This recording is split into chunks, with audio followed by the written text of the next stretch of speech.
سلام دعنا هبلنا تخطاتلتي أقسماويان مراخة بحفاش AMN نزي ساعات تتسنادو زيناتات انه فلما غندي ندبتاتينا هوحات زي سححبو بوتاتات بمسارة حقا منقسن وعلى بريتوريان معلب كيركب تعنق فلا دكتور أبراهام بلاي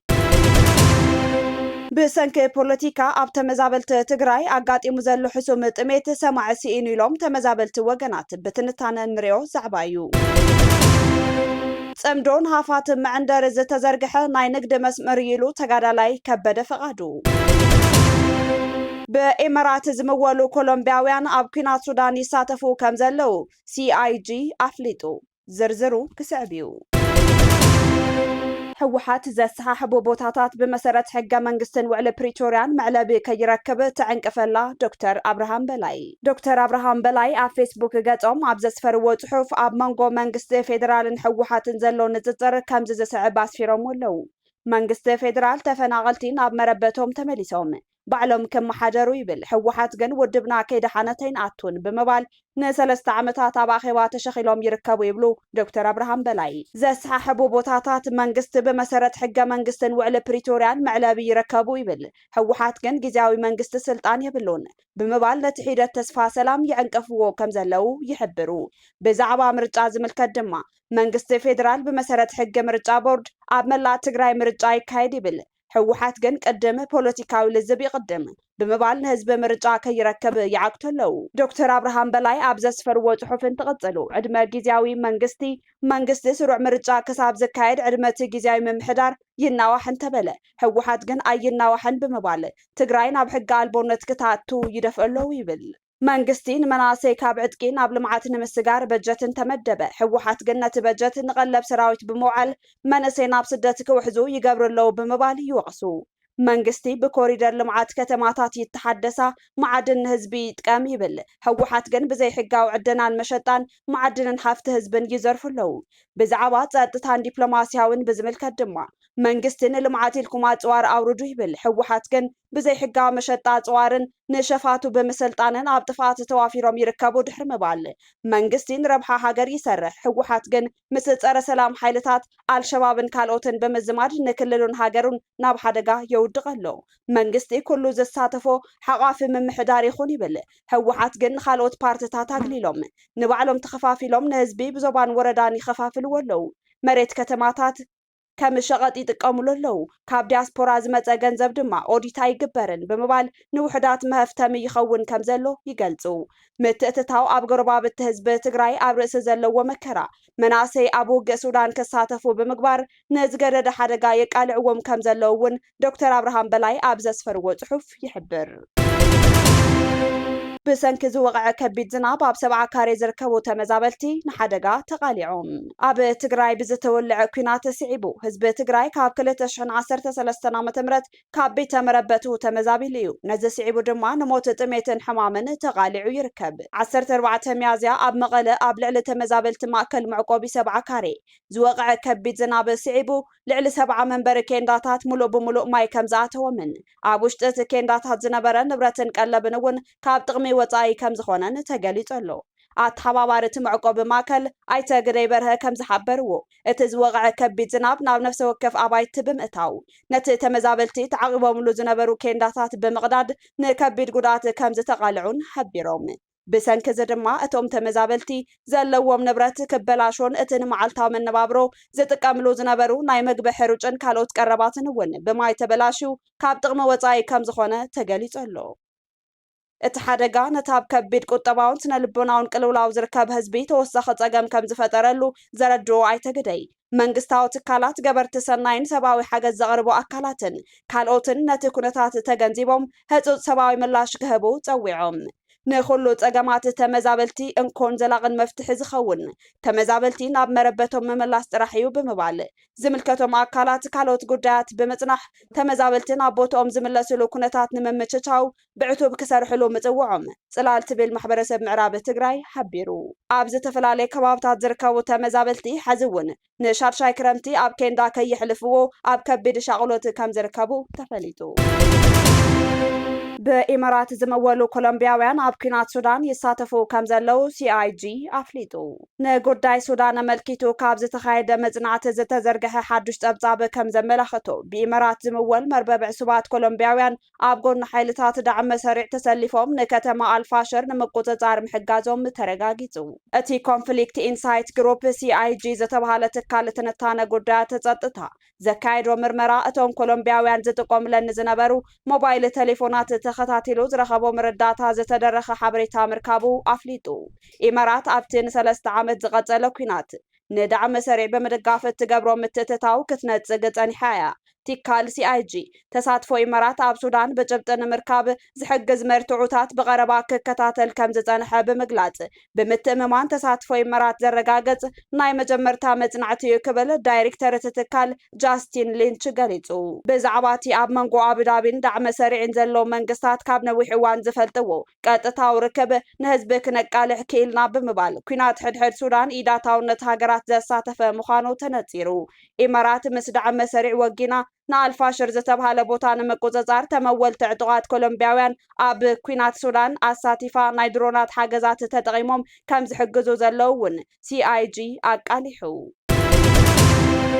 صمدو نهافات معندري زتزرقح ناي نقد مسمر يلو تقادالاي كبد فقادو جنرال كبد فقادو أب تقراي زراي زلو ركبات صمدو نساعبيناتو من ملكيتو أب TBS هاب زقابرو تانحيت شعبية إتوبيا تترقاقعا ناي إرترا سقات يايلو سلز حسب مسجد جلاو التحساسبا زلو مرحت حوحات تتقعو مس إتوبيا نزقاتمو ناي كوينات قاطامي تقراي ماكل عودو كوينات جيرو هزب تقراي نمتنات زعلم ايو كبل قاليتو تقراي نمدحان أيكونن صمد فطير زلو صمد فطير زلو فيدرال منغستي بحري يبل سلو زلو إثيوبيا أنت تراجع إيرترا وسلام يتنبرن ذولا تحساس واسو زلو فيدرال منغست خطف لنا خواقع لنا تذيت فاخوات وق أب تقراي قبر لنا يلو زحسب حيلي مس حيلي زيو صمد فطر زلو مغنياتهم تجراي نمدحان زي كونس تجراي لمدفع تخيناته بتجراي قوز للحيل بستفعل لي من قد يقول صوب والله تخينات كاب عدنا رحيقنا تمقراتنا خفاءات تخونوا كنت تخيناته أم بعلم من هنقورو بعلم من هنوادو أم كيلو من بمليون بستفعل لي من قد تدليتهم تحلموا مزيد ناشعب يالليت نحلم زي خالعي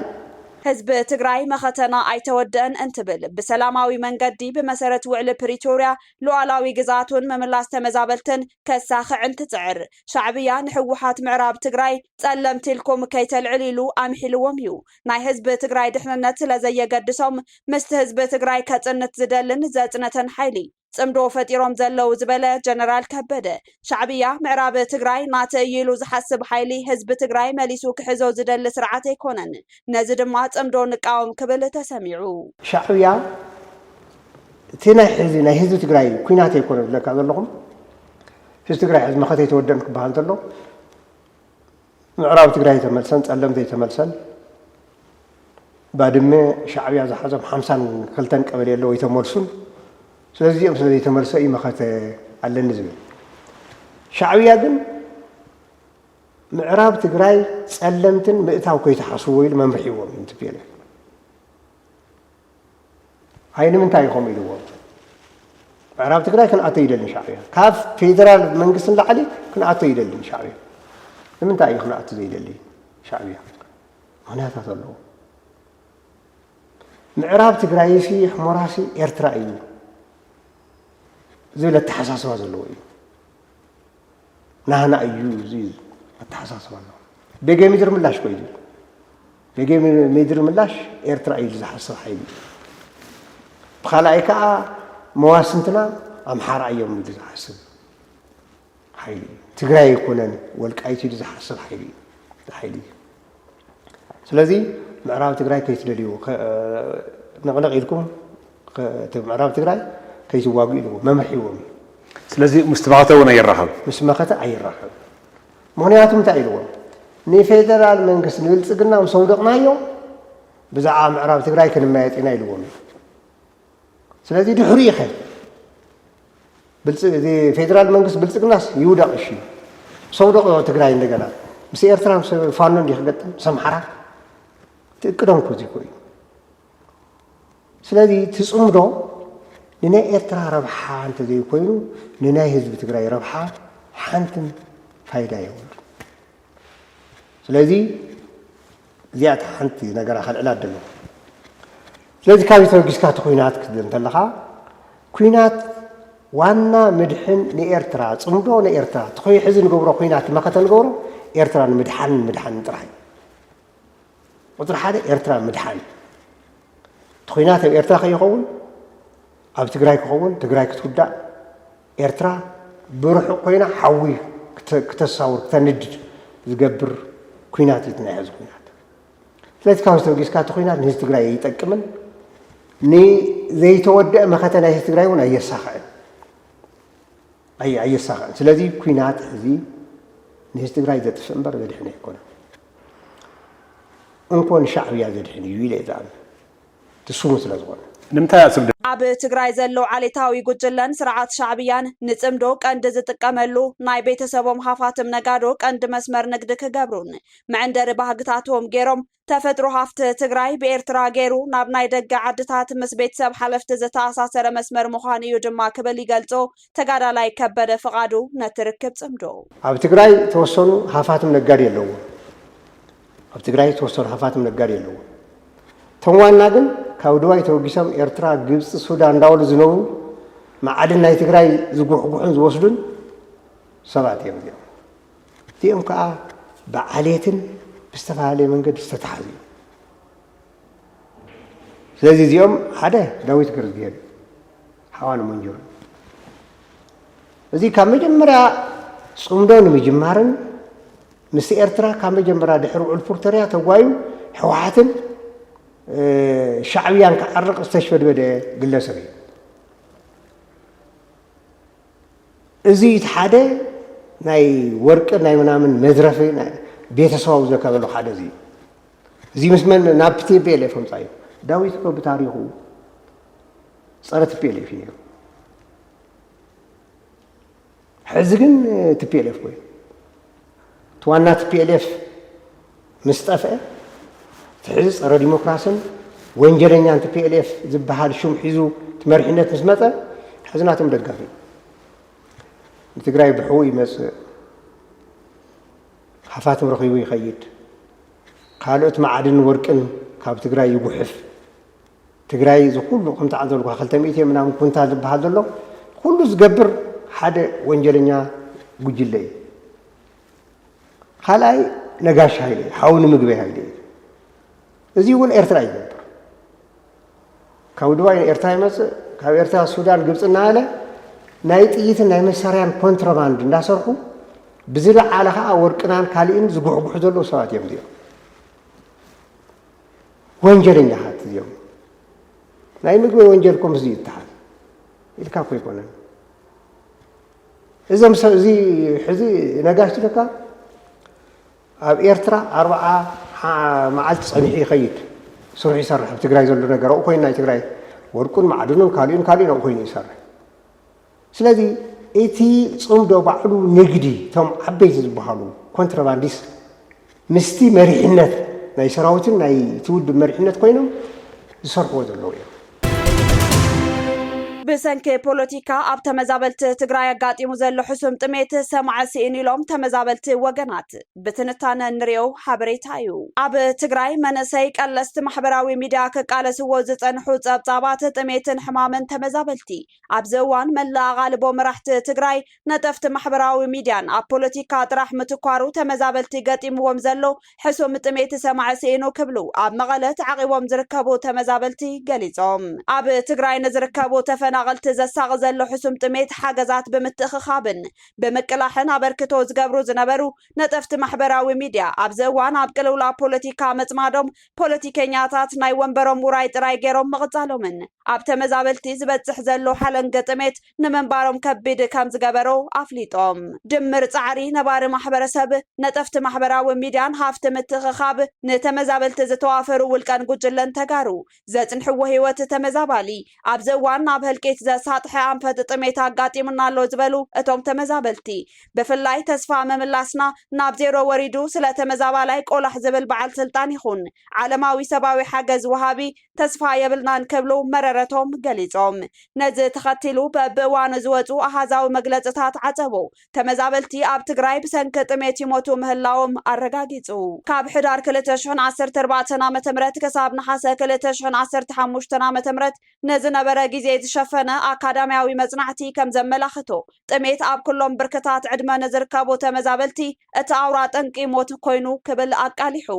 49.3 ሚታዊ መጠን ሞት ብሰንኪ ጥሜት ብፍላይ ትሕቲ 5 ዓመት ዝዕድሚዮም ህፃናትን ደቂ ኣንስትዮን ካብ መንጎቶም የመና ነዚ ሓደጋ ዝተቃልዑ ተመዛበልቲ ወጋናት ምዃኖም ተገሊጹ ናይ 2018 ዓ.ም ጸብጻብ መጠን ሞት ተመዛበልቲ ትግራይ ኣብ ሕጻጽ መዕቆብ ተፈናቀልቲ ጥራሕ ልዕሊ 300 ሰባት ብጥሜትን ሳን ሕክምናዊ ደገፍን ከም ዝሞቱ ምቅልሑ ዝዝከር ኮይኑ ካብ ሓምለ 2017 ዓ.ም ንነዘ ጥራሕ ልዕሊ 50 ሰባት ብተወሳኺ ከም ዝሞቱ ጸብጻባት ይሕብሩ ብምኽንያት እዚ ብኣሽሓት ናይ ዝቁጸር ሰብ ህይወት ሓደጋ ሞት ብሰንኪ ጥሜት ኣጋጢሙ ከም ዘሎ ንምፍላጥ ተኻኢሉ እዚ ከምዚ ኢሉ እንከሎ ሰብአዊ ረድኤት ብዝለዓለ ደረጃ ምንካዩ ነቲ ቅልውላው ክጋደድ ገይርዎ ከም ዝርከብን ወሃብቲ ሰብአዊ ረድኤት ቆላሕተን ናብ ሓደሽቲ ኩናት ተኮር ናይ ዓለምና ቅልውላዋት ምግባሮምን ዝያዳ ኣብ ትግራይ ዘሎ ተመዛባላይ ክርስዕ ገይርዎ ከም ዘሎ ንምፍላጥ ተኻኢሉ ብብርቂ ሓላፍነት ኣብ ምምሕዳር ህዝብን መንግስትን ዘለው ሰባት እዋናዊ ምላሽ ጥሜት ብዘይመሃቦም ጥሜት ኣብ ተመዛበልቲ ስጋት ፈጢሩ ከም ዘሎ ተመዛበልቲ ገሊጾም እዚ ከምዚ ኢሉ እንከሎ ኣብ ዞባ ምዕራብ ትግራይ ተጋሩ ሕዝውን ኣብ መገዛ ዓዶምን መረበቶምን ከም ካልኣይ ደረጃ ዜጋታት ተቆፂሮም ብዘይ ምቁራጽ ይስጎጉን ዘይዛሬ ጽንታ ይፍጸሞን ከም ዘሎን ሂማን ራይትስ ዎች ዕላዊ ገይሩ ሂማን ራይትስ ዎች ኣብ ወርሒ ጥርን ለካቲትን 2018 ዓ.ም ኣብ ዝሕዚ እዋን ነባርነቶም ኣብ ዞባ ምዕራብ ትግራይ ንዝኾኑ 40 ሰባት ቃለ መሕተት በመካየድ ካብ ታሕሳስ 2017 ዓ.ም ጀሚሮም ካብኡ ዝሃደሙ 17 ሰባት ሓዊሱ ን8 ሰራሕተኛታት ትካል ረድኤት ዲፕሎማሰኛታትን ካልኦት ክኢላታትን ኣዘራሪበ ሰኒደዮ ዝበለ ሰነድ ዕላው ዝገበረ ሂማን ራይትስ ዎች ብዘይ ምቁራጽ ይቕጽል ዘሎ ምስጓግ ተጋሩ ብዝብል ኣብ 14 ሚያዝያ 2018 ዓ.ም